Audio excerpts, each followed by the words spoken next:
Olá pessoal, oi Dani, tudo bem? Sejam bem-vindas aí. Vamos falar de ansiedade hoje. O pessoal tá entrando rápido, hein? Eu acho que o pessoal tá ansioso.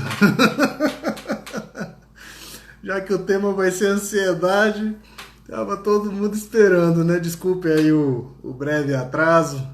Eu tava configurando aqui as coisas do Instagram aqui. Sejam bem-vindos, vamos entrando.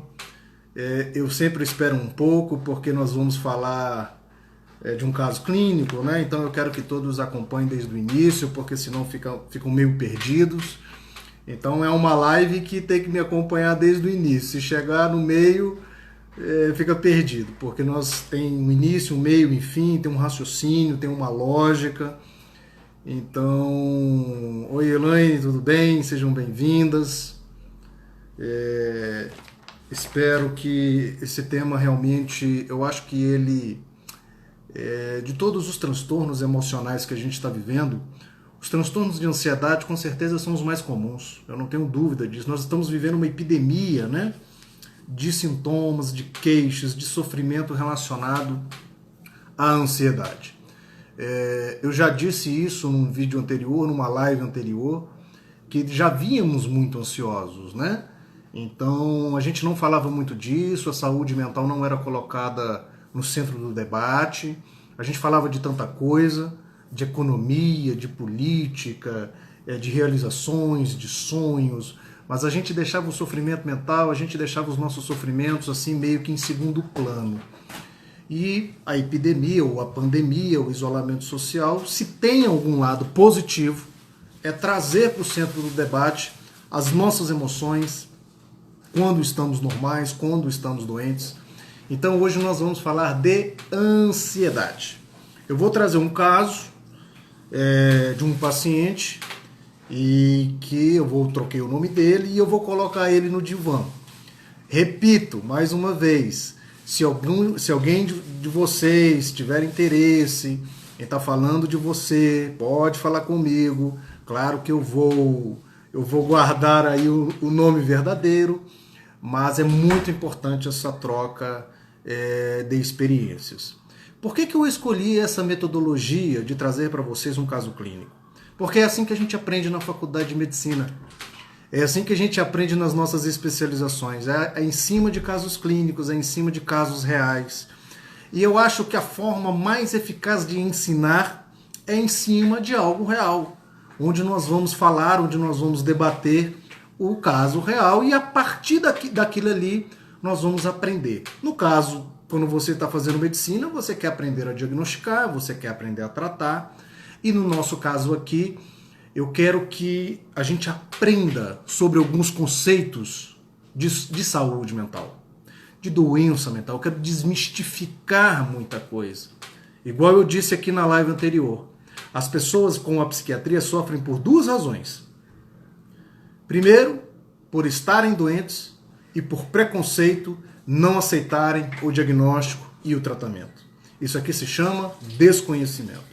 E por outro lado, aquelas pessoas que não estão doentes, mas querem estar doentes para simplesmente tomar um anestésico emocional. Esses dois pacientes, esses dois grupos de pacientes dão muito trabalho para a gente. Porque esse eu tenho que convencer da doença dele e esse eu tenho que convencer que ele não é doente. Então os dois dão muito trabalho. Mas é para isso que a gente está lá no dia a dia. Então, gente, eu vou começar aqui, eu acho que eu já esperei uns 5 minutos. Em respeito aos pontuais, eu gosto muito de respeitar os pontuais. Nós vamos começar a falar desse paciente, é um homem, tá? Um rapaz de 38 anos. Eu chamo ele de rapaz porque eu já tenho 42 anos, então ele é um rapaz de 38 anos, divorciado, natural do Rio de Janeiro, mas mora em Brasília há algum tempo, empresário do ramo da construção civil. Ele trabalhava com aquelas armações metálicas para construção civil.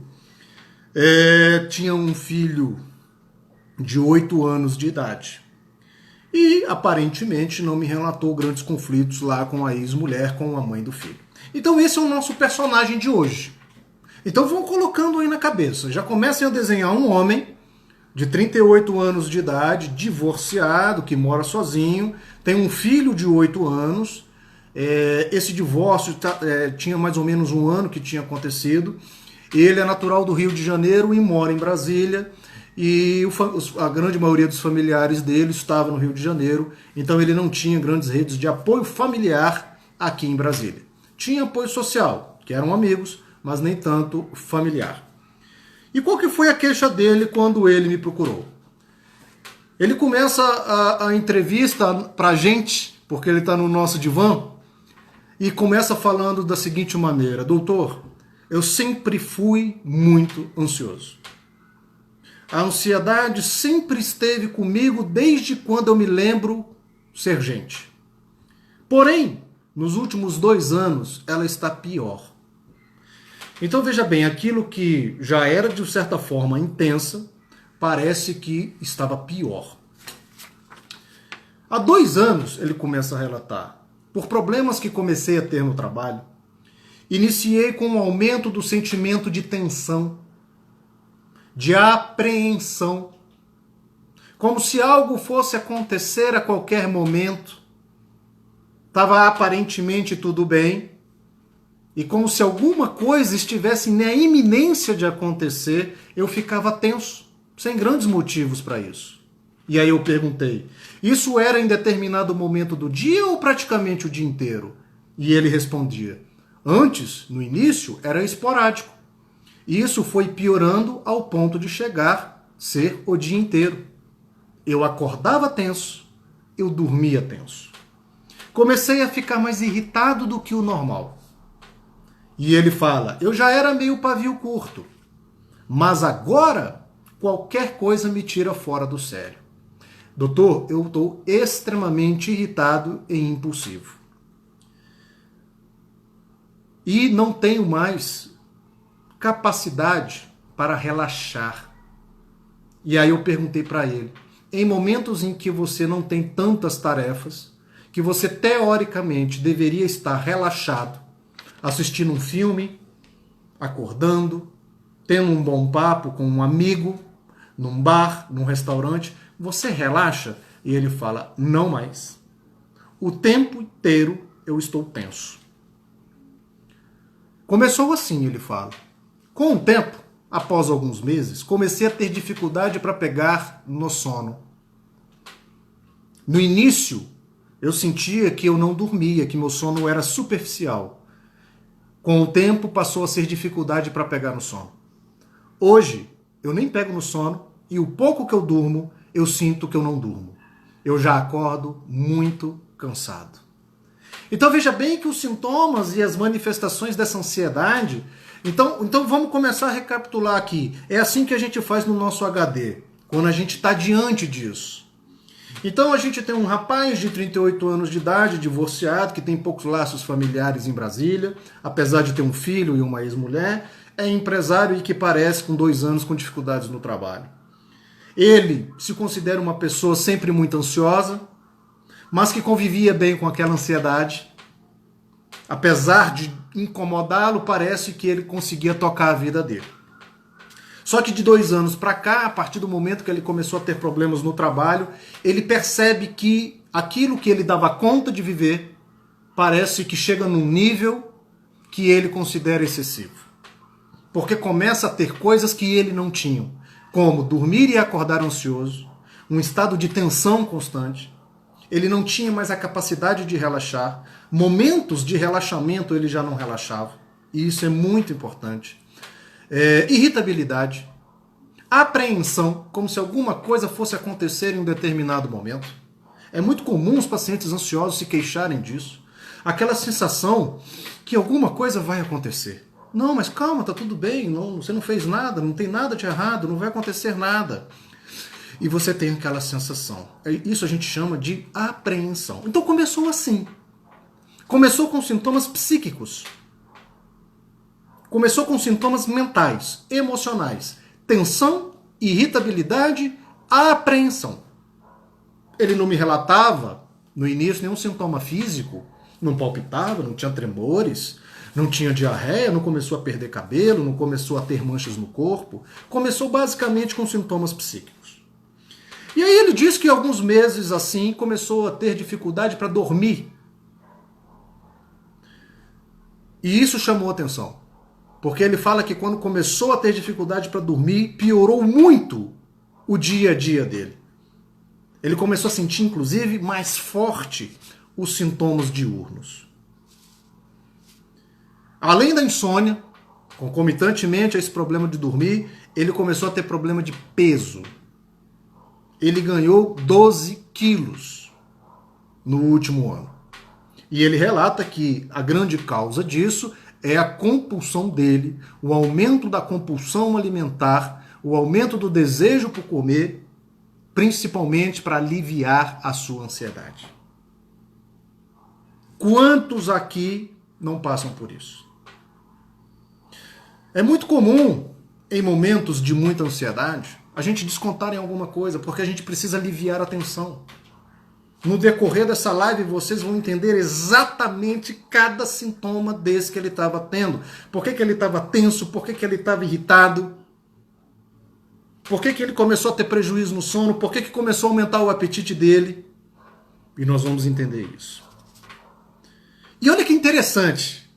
E de alguns meses para cá, então o quadro dele começou com 2 anos, e ele falou assim, doutor, tem uns 3, 4 meses que eu tô com uma dificuldade enorme de me concentrar e de memorizar. E a partir daí, eu comecei a ter prejuízo no trabalho, eu não consigo mais ter a minha mesma produtividade.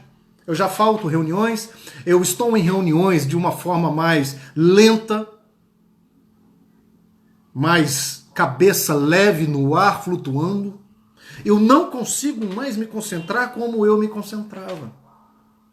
E isso já está me incomodando porque eu preciso muito trabalhar, ele falava, eu preciso recuperar, eu preciso levantar a minha empresa, só que eu não estou conseguindo trabalhar mais, porque a minha cabeça não funciona. Olha que quadro que se desenhou. Então entendemos como é que começou e como isso foi evoluindo. Esse é o nosso querido paciente do nosso divã hoje. E aí a minha primeira pergunta para vocês, e eu queria que vocês respondessem aqui, principalmente para aqueles que já assistiram minhas lives, que vêm acompanhando o divã. Vocês vão matar já de cara o que eu vou perguntar para vocês. Vocês acham que esse paciente está num processo normal, diante do seu sofrimento, que é um problema financeiro na sua empresa, ou vocês acham que esse paciente já está doente? Vocês acham que o nível de sofrimento desse paciente é algo compatível com a realidade dele, ou já está demais e nós precisamos ter uma atenção maior com ele? O que vocês acham? Felipe, tudo bem? Beto, meu amigo. Vamos ver se vocês estão afinados com o nosso divã. Perfeito, Elaine, já está doente. Jeane, tudo bem? Doente. Aninha, já está doente. Oi, Simone, tudo bem? Que bom, seja bem-vinda. Uma psicóloga Simone vai ajudar muito a gente aqui. Doente. Aurinha, doente. O Léo está em looping. Nós vamos entender esse processo de looping, Léo, que é característico da ansiedade patológica. Acho que ele precisa de uma atenção maior, já está doente, ela está doente. Ou seja, eu preciso bater palma para vocês. Porque vocês estão entendendo perfeitamente o que a gente vem aqui falando nas últimas lives, nos últimos divãs. A diferença entre o normal e o patológico. Quando é que a gente espera um determinado sentimento, quando aquilo não é normal. Então, o Beto, quase doente, no limítrofe, né, Beto? Ele já vem num sentido de sofrimento e entrando no processo de doença. Então, é muito importante isso, para a gente usar as ferramentas corretas na hora do tratamento. E a gente percebe que esse paciente pode ter até começado com um quadro de sofrimento diante do problema econômico, financeiro que ele vinha passando na empresa dele. Mas por dificuldade, às vezes, até de solução do problema dele, ele começou a entrar num quadro patológico. Lembra-se que eu falei para vocês que sofrimento crônico, sofrimento persistente, leva a um quadro de doença, a depender da genética da pessoa, uns mais cedo, outros mais tarde. A verdade é que em algum momento nós podemos entrar num quadro patológico, se o sofrimento for contínuo. Nós somos muito bem preparados para o estresse agudo, transitório, início, meio e fim. Agora, viver sob o estresse, isso não vai nos adoecer. Foi o que aconteceu com ele. Quanto tempo ele tem de evolução? Vocês lembram? 1 mês? 2 meses? 6 meses? 2 anos. 2 anos. E isso é suficiente para adoecer uma pessoa. Vamos entender como é que a pessoa começa a adoecer da ansiedade, para você fazer esse treinamento contigo, com as pessoas, para a gente fazer uma intervenção no início. Por isso que eu tenho um livro chamado Há uma Luz no Início do Túnel. É importante que a gente reconheça o nosso sofrimento, os nossos sintomas no início, para que a gente faça uma intervenção lá, e não para que a gente fique numa cama prostrado para pedir ajuda.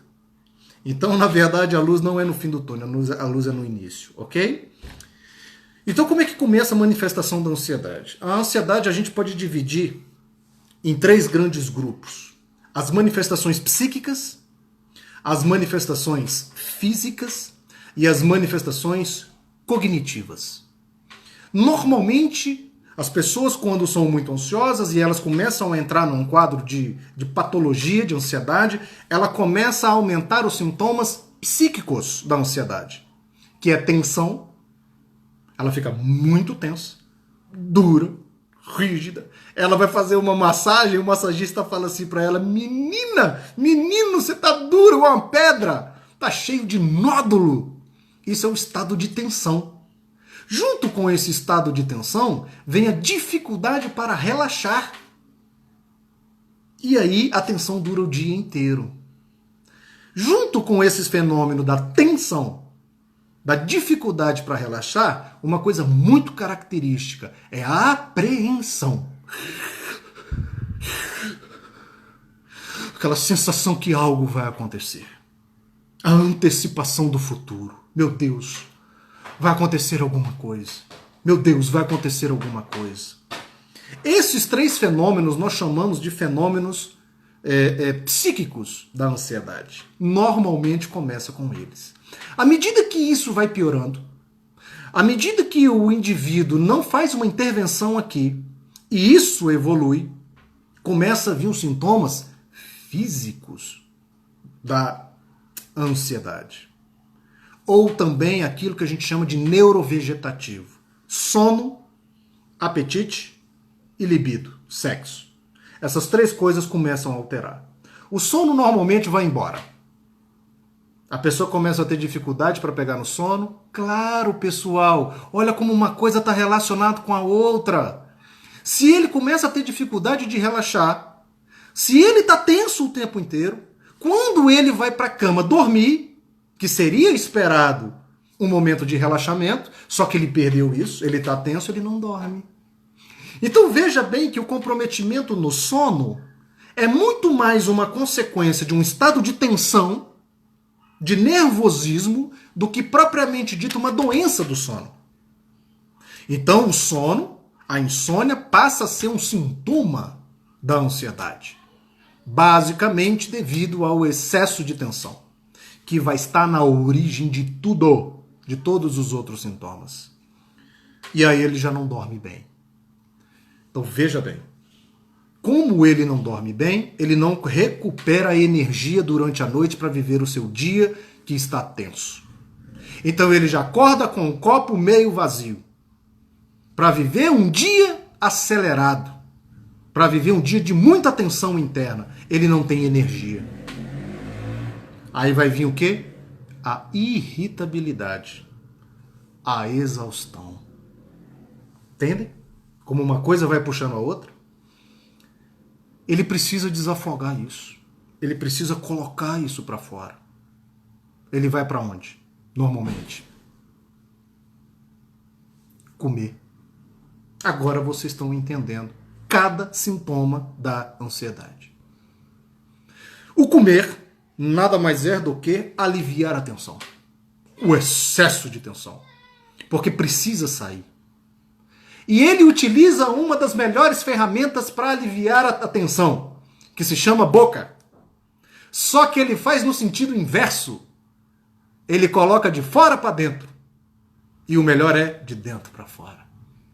Por isso que a terapia funciona. Porque você está utilizando uma das melhores ferramentas de aliviar tensão, a boca. Por isso que quando você come, você se sente aliviado. Mas é transitório, é temporário, vai voltar. E você tem dois efeitos ao usar o alimento para aliviar a sua tensão. Você está usando a boca, a tensão está saindo, e você está utilizando a propriedade de alimentos que de fato melhoram a tensão, como os carboidratos. Quando a gente come muito carboidrato, a gente inunda o nosso cérebro de serotonina, de glicose, que tem ações no primeiro momento calmantes. Mas isso dura minutos, horas. E quando isso diminui, faz você recorrer de novo ao alimento, para ter a mesma sensação. E você vira escravo do efeito do alimento, principalmente do carboidrato. Entendeu agora por que a gente come mais carboidrato? E o Felipe pergunta, o álcool pode ter esse papel também, certo? Claro! São os anestésicos emocionais que nós vamos utilizar no momento de muita tensão. O carboidrato, o álcool, porque o álcool de fato também tem um efeito sedativo, só que no médio e longo prazo vai trazer sérios problemas. Doce, que é o carboidrato, Elaine. Então tudo isso vai trazer um ganho de peso, como o nosso paciente estava. Ok? Então vamos entendendo cada sintoma dele. Doutor, eu estou tenso, eu estou nervoso, eu estou irritado, me sinto cansado e fadigado. Cadê a energia dele? Aqui é o grande segredo, gente. Presta atenção nisso que eu vou falar para vocês. Isso é muito importante, talvez o ponto central de tudo. Nós temos um processo circadiano ao longo do dia e da noite de produção e gasto energético. Nós produzimos energia, nós gastamos energia, nós produzimos energia, nós gastamos energia. O período principal de reposição energética é o período noturno. Durante o dia também a gente tem momentos de reposição energética, o tempo inteiro. Assim como à noite também a gente gasta energia, ok? Mas o crédito à noite é maior. Eu produzo mais energia do que gasto. De dia eu gasto mais do que produzo. Então eu tenho um balanço entre produção e gasto energético. O que é uma vida equilibrada? Uma vida equilibrada é quando a minha produção é suficiente para o meu gasto. Eu acordo bem, eu vivo bem, eu durmo bem, eu acordo bem e assim eu mantenho este balanço adequado. O que a ansiedade faz? A ansiedade, quando em níveis patológicos elevados, acelerados, ela está consumindo a sua energia. Você sentado num sofá, você com os olhos fechados, você tentando fazer alguma coisa, ela está consumindo a sua energia. E o pior, é o consumo de energia que não está sendo produtivo. Está indo para um ralo, eu chamo de ralo da ansiedade. E aí quando você vai querer fazer alguma coisa, você está com pouca energia. Aí vem os sintomas cognitivos. Você tem dificuldade de manter sua concentração e de memorizar. Essa energia está baixa. Por isso a sensação de exaustão. Isso não é depressão. Isso não é a doença depressão. Isso é a exaustão produzida por um consumo excessivo de energia devido a um quadro de ansiedade excessiva. Você vai entrar em exaustão. E olha que covarde é essa ansiedade. Olha que terrível é essa ansiedade. Porque ela não é só uma doença do dia do consumo de energia. Ela é uma doença da noite também, na medida em que tira o teu sono, que seria um repositor de energia. Olha o ciclo. Ela consome de dia e tira o período que seria da reposição. Você acorda com menos e consome mais. Acorda com menos e consome mais. Acorda com menos e consome mais. Essa é a grande causa dos sintomas das pessoas ansiosas. Oi, Maria Augusta, tudo bem? Grande amiga, psiquiatra. Você entendeu? Então, há uma diferença entre exaustão e depressão. Total. Total. Claro que se você estiver submetido a esse estado de exaustão indefinidamente, você entrará em depressão por um comprometimento neuroquímico cerebral. Mas num primeiro momento ele é exaustão. Então entendemos o que o nosso paciente estava sentindo. Perfeitamente. A ansiedade dele começou por um estímulo ambiental, ele passou a ter problemas econômicos e financeiros por causa da empresa. Isso engatilhou sintomas, ou pelo menos no primeiro momento, um quadro de sofrimento relacionado à ansiedade. Quando o problema não foi solucionado, quando o estresse que era agudo virou crônico, quando o estresse que era para durar 1, 2, 3 meses não teve perspectiva de resolução, ele entrou num sofrimento diário, prolongado, que virou um transtorno de ansiedade. Ele começou num consumo energético muito grande durante o dia, começou a prejudicar o seu sono e vieram todos os sintomas dele. E aí ele foi num psiquiatra. Algum tempo atrás, antes. E o psiquiatra passou um remédio para ele, o famoso Rivotril. E aqui, gente, eu não vou discutir sobre remédios, eu vou fazer uma live só sobre medicamento. Na verdade, para esclarecer, tá? Não é para prescrever, não é para a gente falar sobre isso, é esclarecimento. E ele tomou o Rivotril, ele começou a tomar o Rivotril, que é um tarja preta, um calmante. E aí ele relata, doutor, eu até comecei a dormir melhor com o Rivotril, mas minha cabeça ficou pior. Fiquei mais lento, parece que a minha memória piorou. Aí eu parei de tomar. Ou seja, qual que é a lição disso daqui? Medicamento tem que ser prescrito com muito critério. Ok? E ele tem que ter um benefício maior que o malefício que ele causa. Eu costumo dizer que não tem almoço de graça. É muito difícil a gente ter um medicamento que não tenha nenhum tipo de efeito colateral. Mas a gente entende que o benefício dele está sendo maior que o malefício. E precisamos prescrever a classe do medicamento correto. Eu não vou entrar aqui no detalhe disso, mas posso te garantir que o Rivotril não era o melhor remédio para tratar a ansiedade dele. Ele foi ser tratado com um calmante. E o tratamento da ansiedade são com outros tipos de medicamento, como os antidepressivos. Exatamente isso. Inclusive, quando eu dou aula de antidepressivo, para os meus alunos, eu falo assim, gente, esse termo antidepressivo está errado. Por quê? Por que ele está errado? Porque quando eu falo assim, esse remédio ele é um antidepressivo, dá a entender que ele só trata depressão. Aí, qual que é a confusão gerada com os nossos pacientes? Eu passo um antidepressivo para tratar uma insônia, que pode ser, o paciente lê a bula e fala, o doutor errou, eu não tenho depressão, e ele me prescreveu um antidepressivo. Então já vem o primeiro esclarecimento aqui. As moléculas conhecidas como antidepressivas, elas tratam uma série de transtornos além da depressão. Hoje, o tratamento dos quadros de ansiedade é feito com essas moléculas, chamadas antidepressivas. Para você ter uma ideia, as mesmas moléculas tratam transtornos alimentares, como bulimia e anorexia. Então, na verdade, esse termo está inadequado, porque essas moléculas tratam uma série de transtornos, tá bom? Ele largou o Rivotril e me procurou, foi aí que ele me procurou, ok? Então eu peguei ele desse jeito e trouxe ele aqui para vocês. Mas tem mais algumas coisinhas que eu queria falar para vocês antes da gente entrar nas nossas condutas, que aí eu vou pedir para vocês o que a gente pode fazer com ele. O que a gente pode fazer com esse rapaz, gente, que está com 38 anos, 2 anos nesse nível de sofrimento, batendo cabeça, sofrendo, sem sono, com sintomas importantes, ganhou 12 quilos, já não conseguia trabalhar. E o pior, a empresa precisava dele. Mas aí eu perguntei o seguinte para ele. Lembram lá do tripé da doença mental? Genética, ambiente e os traços psicológicos? Vamos atrás desse tripé. Doente a gente já viu que ele tá. Agora vamos entender a composição da doença dele. Para quê? Para a gente dar as melhores ferramentas de tratamento. Eu perguntei da genética.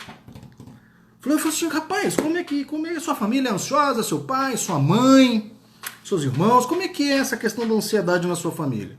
Aí ele falou assim pra mim, até que meu pai é um pouco ansioso, minha mãe é muito tranquila, eu tenho uma irmã que é muito tranquila também, talvez meu pai. Se eu puxei alguém, foi meu pai. Aí eu perguntei, ele já fez algum tratamento para ansiedade? Não. Aí eu, pelo que eu conheço, não. Então você veja que a genética, se tinha, tava ali um tracinho, alguma coisinha ali. O ambiente, aí eu fui atrás do ambiente. Aliás, vamos deixar o ambiente por último. Eu fui querer saber como é que era esse cara. Desde criança. Falei, meu irmão, conta aí pra mim aí, um pouco da sua infância, como é que você cresceu, o que você pensava. Aí ele fala assim pra mim, doutor, como eu te disse aqui no início, eu sempre fui muito ansioso. Desde criança. Eu ruía a unha. Quando era pra falar na sala de aula, pro professor e pros amigos, o meu intestino soltava. Me cobrava muito. Sempre me cobrei muito. A qualquer erro, sempre me maltratei. Tinha medo da reprovação dos outros. Isso sempre me incomodou. Minha cabeça sempre foi muito acelerada. Sempre pensei muito. Muito preocupado com o futuro. Eu não vivo o presente, doutor. Eu fico pensando em várias possibilidades do futuro. Tenho uma necessidade de controle de tudo. Sofro com o imprevisto e o incerto. Tudo que sai do meu controle é motivo para eu perder uma semana de sono. Esse é o nosso paciente. Percebemos o nível de sofrimento dele. Demos uma olhadinha na genética dele. Olha como é que esse indivíduo é. Olha como é que ele vive a sua vida. E o ambiente dele. Aí eu fui atrás. Me conta aí como é que está a sua empresa. Há 2 anos ele começou a ter um problema financeiro de fluxo de caixa muito grande na empresa, por uma queda de clientes. Ele começou a pedir empréstimo atrás de empréstimo. Parece que a dívida dele estava em torno de 1,5 milhão a 2 milhões. E agora aí, com toda essa crise, a coisa degringolou. A coisa piorou e ele praticamente com as portas fechadas, devendo quase 2 milhões para banco. Essa era a situação do nosso querido. Daquela pessoa que está aí na sua frente. Acho que esse paciente sou eu. Mas é isso, Daniela. Por que eu trago, e por que o divã, o nosso divã, é em cima de casos clínicos? Porque isso se chama identificação. Isso se chama estímulo para que você pense na medida em que eu vou falando dos sintomas. Ou é você, ou é alguém que você conhece, ou alguém que você pode ajudar. Então, quando a gente traz um caso desse, a gente traz identificação. E aí agora nós vamos falar o que nós podemos fazer com ele. Tá aqui, tá na nossa frente, tá lá no divã, esticado. Talvez seja você. Talvez seja um parente. Talvez você não esteja no nível dele. Talvez você não esteja com os mesmos problemas que o dele. Talvez você não tenha a genética dele. Mas talvez você esteja na mesma situação clínica dele. Para entrar nisso. Ou já estar nisso. Talvez você esteja mais leve do que o dele. Talvez você esteja mais forte do que o dele. Talvez a sua insônia já está pior. Talvez o seu apetite já está pior. Talvez você já ganhou mais peso que o dele. Talvez o seu nível de sofrimento esteja maior. Então isso é importante. E aí, falar dele é falar de você. Falar dele é falar de mim. É falar da gente. É saber que não tem ninguém livre disso. Ninguém. Todos nós podemos passar por isso em algum momento. Porque às vezes a nossa genética nos protege ou nos empurra para a doença. Mas nós temos um ambiente que nesse momento está muito hostil. Nós estamos vivendo um momento ambiental, social, muito hostil. Muito agressivo para as nossas emoções. Medo de tudo que nós temos hoje. Medo de pegar o vírus, medo do amanhã, medo se vamos ter ou não as nossas rendas. medo de como vai estar o mundo. Então isso é real. Então veja bem que o nosso ambiente está muito hostil. E aí tem os nossos traços psicológicos. O que a gente pode fazer hoje?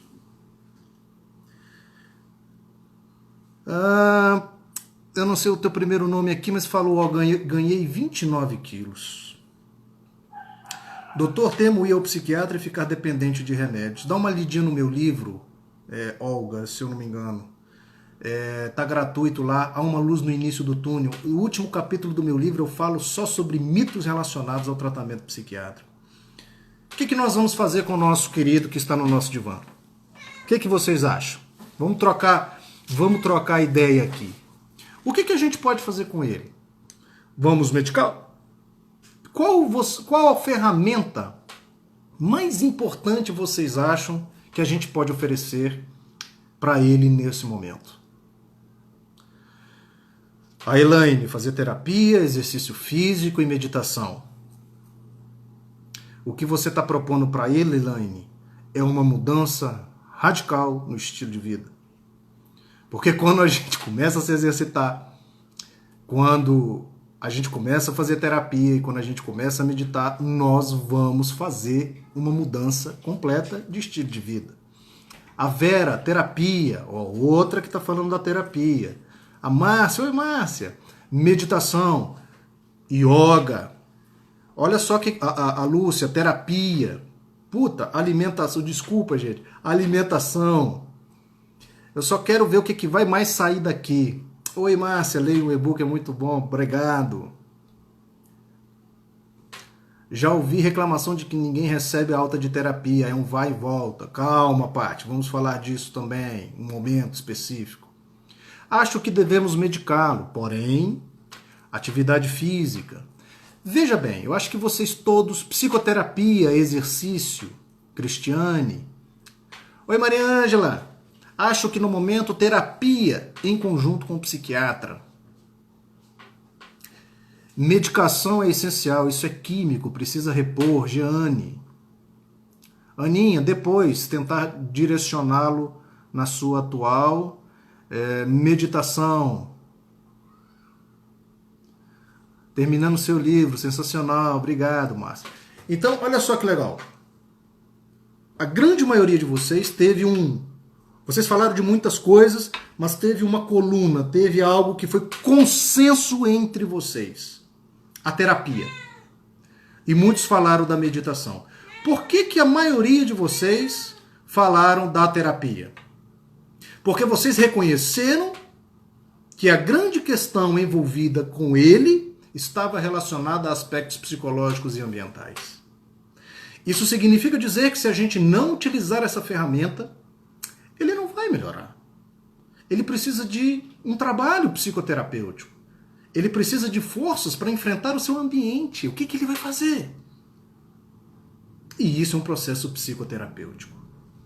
Então, a meditação é uma ferramenta maravilhosa de aumentar o poder de reflexão dele. Então, quando vocês falam de terapia e de meditação, e aí eu concordo com vocês, que vocês estão com as duas melhores ferramentas para esse momento. Legal. Alguém falou de medicamento. 2, 3 pessoas aqui falaram de medicamento. Precisamos medicá-lo. Está muito forte. Precisamos de medicá-lo. Verdade. Concordo também. Sabe por quê, pessoal? Porque se a gente não medica, se a gente não traz um equilíbrio para o cérebro dele, ele não vai conseguir absorver, render, melhorar nas sessões de terapia que a gente está entendendo como principal ferramenta. Mindfulness, perfeito, Felipe. Eu amo Mindfulness. Recomendo para todo mundo estudar, fazer um curso. Tem lá na minha bio um link lá para fazer o curso com o Pedro Lobo. Então o medicamento nesse momento, ele está indicado sim. Ele está dodói. Ele não vai sair sozinho dessa. Ele precisa da nossa ajuda. O medicamento não vai ser a cura dele. Até porque o componente genético dele é muito baixo. Não é isso que a gente viu? E a gente viu nas outras lives que medicamento é mais para o componente genético. Componente ambiental, componente psicológico, a gente trata com estilo de vida. A Elaine falou no início, ela ia prescrever para ele exercício físico, meditação e mais alguma coisa que eu esqueci. A outra pessoa aí, que agora já passou, falou de alimentação. Vai ter um divã nosso aqui que vocês vão pirar, no bom sentido. Porque o caso que eu vou trazer, vocês jamais vão imaginar o que está por trás dos sintomas daquela pessoa. Essa você precisa chamar todos os ansiosos e os deprimidos e os insônios e os gordinhos. A alimentação é muito importante, gente. A alimentação gera muita ansiedade. Então, olha que ciclo interessante. Perverso, né, na verdade. Ele está muito ansioso, utiliza a alimentação para aliviar a ansiedade, utiliza basicamente os carboidratos. Os carboidratos, quando são processados, metabolizados, eles são geradores de ansiedade. E eu vou provar isso para vocês nessa live. Como o carboidrato gera ansiedade e sintomas depressivos. Não a depressão, sintomas depressivos. Tá cansado? Tá fadigado? Tá entristecido? Cabeça ruim? Isso às vezes não tem nada a ver com depressão, isso às vezes é a sua alimentação. Então, a pessoa que falou aqui, terapia e medicação também, Elaine, alguém falou aqui, alimentação, dieta para ele, perfeito. Gente, então o que a gente fez com esse cara? Mudamos completamente a vida dele. Será que ele vai topar? Será que ele vai olhar pra gente e vai falar assim, ai meu Deus, eu tenho que mudar tanta coisa. Ô gente, vai perguntar pra vocês, pra mim, pra nós. Pessoal, não tem um negócio aí mais fácil, não? Vocês falaram tanta coisa aí que é muito difícil. Como é que eu vou sair daqui? Eu tô sem energia, eu tô exausto. Como é que eu vou começar a fazer atividade física? Aí a gente fala assim pra ele, vamos aos pouquinhos, vamos devagarzinho, vamos começar a tomar um medicamento, você vai se sentir melhor. Vamos tomar alguma coisa para você dormir melhor? Por que eu tô pensando no sono? Reposição de energia. Eu quero que ele acorde bem. Ainda que num primeiro momento, com um medicamento. Porque a gente precisa romper este ciclo que ele está. Dia, noite ruim, noite ruim, que é um dia pior, que é uma noite cada vez pior, que gera um dia cada vez pior, e isso está se arrastando e ele está se acabando. E talvez o medicamento, ele é uma ferramenta sim de quebrar este ciclo. Claro que se a gente não mudar a vida dele, ao retirar o remédio, ele volta com o ciclo. Mas quando a gente quebra o ciclo, ô doutor, obrigado, tô dormindo melhor, tô acordando melhor. Opa! Vamos dar uma caminhada? Aí nós vamos usar o aumento da energia dele a nosso favor ou a favor dele. É a hora de dar a caminhadinha. Se inscreveu no curso de meditação? Tá se sentindo melhor? E a terapia? Marcou? Como é que tá a sua alimentação? Deixa eu ver sua dieta. Você entendeu? À medida que ele for mudando o estilo de vida dele, ele vai se sentindo melhor. E é isso que a gente precisa fazer com as nossas vidas, com as vidas das pessoas que nos cercam. Então, esse entendimento, essa dinâmica de como é que funciona a mente, de como é que funciona a nossa saúde mental, como é que a gente sai de um estado de saúde e entra num estado de doença. Não há uma fórmula mágica, diz o Felipe. É persistência e disciplina. É isso. Inclusive, o meu segundo livro, o Felipe, chama Fórmula. Aí, as pessoas falam assim pra mim, cara, eu vejo você sempre criticando que não há uma fórmula única nem mágica, e o seu livro chama-se A Fórmula. É porque é uma crítica às fórmulas mágicas. Então, eu propositadamente coloquei o título A Fórmula, e ao longo do livro, quem lê entende perfeitamente que não há fórmula mágica, que há a sua fórmula.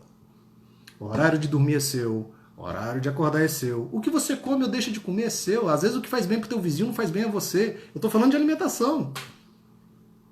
O tempo que você vai estudar, o tempo que você vai trabalhar, isso é só seu. Você não precisa comparar com ninguém. Por isso que às vezes o que foi ótimo pro seu vizinho vai ser péssimo para você. Então, é um livro que eu ensino as pessoas a desenvolverem a sua própria fórmula. E é isso que o Felipe falou. Mas é compreensível, né, pessoal? Veja bem, ele tá esgotado, ele está exausto. Então não é fácil propor caminhos onde ele vai precisar gastar energia. Ele já não tem energia. Então por isso a necessidade de respeito e compreensão. E a gente fazer um passo a passo com ele, sabe? Pra gente não perdê-lo. E quando eu falo não perdê-lo, não é perder ele como paciente, não. Pra gente não perder aquela vida, pra gente não perder a qualidade de vida que aquela pessoa possa ter. Então, e quando a gente tem uma pessoa nesse sentido em casa, é o mesmo respeito que a gente tem que ter. Entendeu? É o mesmo processo que a gente tem que fazer. Calma, vamos devagar. Ele está 2 anos doente, gente. Não é amanhã que ele vai correr 10 quilômetros. Não é amanhã que ele vai trocar a dieta dele da noite para o dia. Então nós vamos ter que fazer a psicoterapia faz muito bem isso. Porque uma pessoa falou aí, a terapia escraviza, ninguém tem alta de terapia, é um processo de ida e volta, porque a terapia mexe com comportamentos cristalizados, com coisas de 10, 15, 20 anos, com a nossa vida inteira. Cara, se por 40 anos eu tive medo do futuro, eu vou deixar de ser assim em um mês? Claro que também não vai precisar de 40 anos. O processo terapêutico é um processo que acelera a mudança. Mas é importante que a gente entenda isso. Então, esse respeito, esse carinho que a gente tem que ter por pessoas que estão passando por esses períodos é muito importante para que a gente utilize as ferramentas corretas. A Olga, eu estou chamando de Olga porque tem um M na frente. Qual a ordem do caminho? Procura primeiro um psiquiatra ou deve ser um psicólogo, né? Desculpa se não é Olga, eu estou chamando de Olga. O ideal é os dois. O ideal é os dois, tá? Começar os dois processos juntos. É verdade que muitos terapeutas esperam um pouco, porque às vezes a pessoa chega tão mal no consultório psicológico que o próprio terapeuta percebe que, cara, aqui não vai sair nada, tá muito ruim. Seja por depressão, seja por uma psicose. Aí o próprio terapeuta fala, olha, vamos equilibrar um pouquinho? Aí você volta. Então, vai depender muito da intensidade, sabe? Eu acho que o nosso querido aqui, ele daria conta de começar os dois. É Molga mesmo. Tá bom, vou chamar de Molga. Então, assim, dá pra fazer os dois. E aí a gente vai botando aos pouquinhos a atividade física, entendeu? O cara tá sedentário, tem 20 anos. Uma caminhadinha, 3 vezes na semana, de 10 minutos. Nós vamos tirando o carboidratozinho dele, nós vamos botando uma castanha boa, um abacate, entendeu? Então ele vai mudando isso daí. Vamos fazendo uma meditação. TCC, excepcional, gosto muito dessa ferramenta. 2 ferramentas que eu gosto muito. A corrente Mindfulness, de meditação, sou super fã, apaixonado. Vou falar uma coisa para vocês.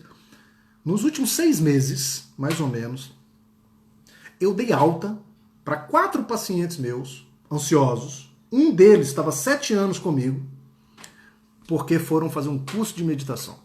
Aprenderam a meditar e começaram a praticar. Transformaram a vida. Então, assim, gente, meditação não é um achismo, meditação não é assim, sabe, da espiritualidade, do zen. Já foi deles, mas agora virou ciência, tá? Virou ciência. A TCC, que é uma ferramenta terapêutica da psicoterapia, chama terapia cognitivo-comportamental, também muito bom. Mas em relação à corrente mais adequada, não existe. A TCC não é melhor que a psicanálise, que não é melhor que a humanista, que não é melhor que a existencialista. Na verdade, o que existe é uma indicação mais correta da técnica para aquele paciente. E também um perfil do paciente. Então, então isso pode acontecer com você. O paciente vai numa sessão de terapia, marca lá um psicólogo. Aí ele não gosta. Aí ele fala assim, terapia não presta. Não faz isso. Às vezes não houve empatia com o terapeuta, coisa absolutamente normal. Tem pacientes que quando vão na minha consulta não gostam de mim. Não houve empatia.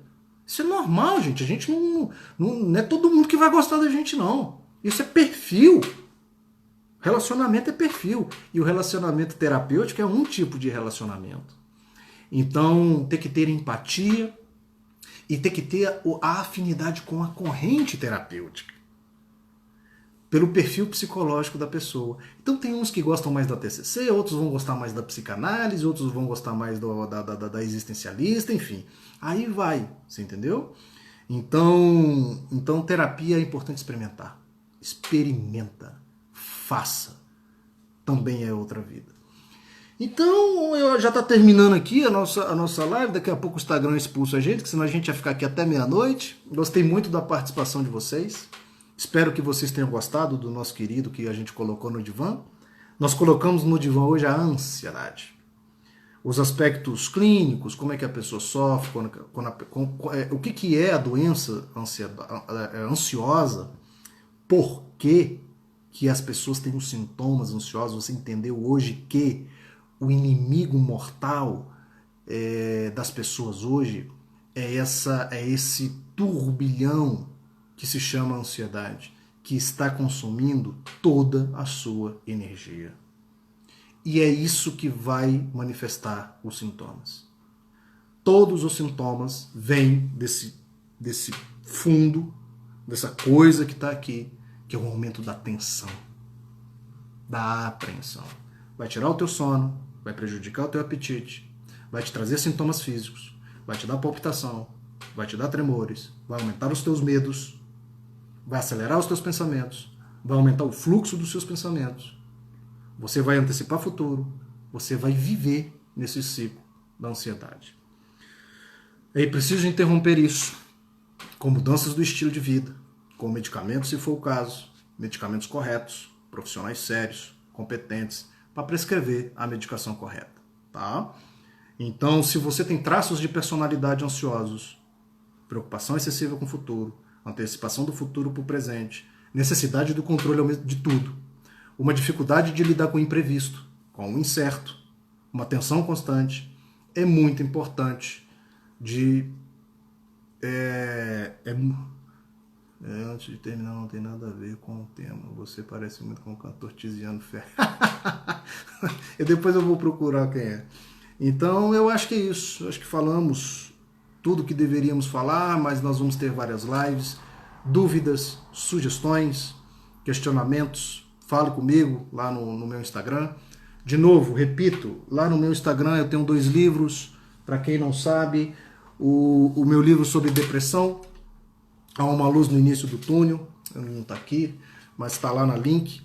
Ele é gratuito, eu transformei ele num e-book para você poder ler, e é muitas das coisas que a gente tem falado aqui. E o meu livro chamado A Fórmula, que é um livro de desempenho mental, de otimização cerebral, de estilo de vida, de tudo aquilo que pode melhorar e muito o seu desempenho, tá bom? Então, Dr. Vinícius, meu grande amigo de faculdade, um beijo para você, um carinho aí no seu coração. Muito obrigado pelos elogios, obrigado a todos vocês que estiveram aqui comigo. E vamos estar juntos, tá? Amanhã eu vou participar, estou indo para São Paulo, com todo o cuidado do mundo, vou participar de 2 programas lá, um na Rede Vida, a partir de 12h30, e na quarta-feira, aqui na Band, com o Lacombe, nós vamos falar muito disso aqui. Então eu acho que eles têm gostado do que eu tenho falado, eu acho que tem afinado aí com o que as pessoas precisam ouvir, tá bom? Muito obrigado, Jean, aí pelo elogio do grande profissional, eu me dedico ao máximo e vamos que vamos, tá bom? Tudo de bom? Oi, Dani, vou te mandar uma mensagem, é verdade, você pediu socorro, tô te devendo, pode deixar, tá? E quem quiser conversar comigo, falar no Instagram, lá, pode mandar mensagem, eu tô aqui pra gente compartilhar, tá bom? E esse divã, e esse projeto é para isso. Para que vocês possam falar, ouvir, refletir, mudar o que tem que ser mudado. Tá bom? Mais alguma coisa? Um grande abraço para vocês, um beijo no coração. Essa semana vamos estar junto aí nesses programas e uma boa semana, que Deus continue abençoando vocês com muita saúde, que a gente fique livre desse vírus. Vamos torcer, vamos emanar energias positivas para as pessoas, tá bom? Um grande abraço, gente.